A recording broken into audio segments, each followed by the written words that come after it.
আমরা প্রতিযোগিতার সক্ষমতা বৃদ্ধি করার জন্য ক্ষেত্রে আমাদের সেনা কল্যাণ সংস্থার যে অয়েল মিলটা আছে তাকেও আমরা কার্যকরী করার জন্য টিসিবির সাহায্যে আমরা তাদেরকে কার্যক্ষম করার প্রচেষ্টা করছি। তাদের 3 লক্ষ টনের উৎপাদন সক্ষমতা নিয়ে তারা মাত্র 20,000 টন উৎপাদন করত। তাদের তেল তারা যেন পূর্ণ মাত্রায় উৎপাদন করতে পারে। এছাড়া আরও দুটো তেল কোম্পানি যেমন গ্লোব অয়েল কোম্পানি তারাও প্রোডাকশনে বাজারে এসছে এবং চিটাগংয়ের আরেকটা বৃহৎ কোম্পানি নতুন করে আবার বাজারে এসছে।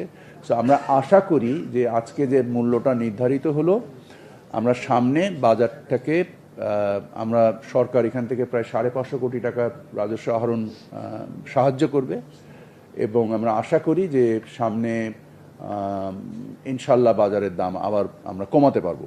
আমরা যদি বাস্তবতাকে মেনে নিয়ে আগাই তাহলে আমরা সামনে প্রতিযোগিতার কারণে মূল্য আশা করি ইনশাল্লাহ আমরা এই মূল্য কমাতে পারবো।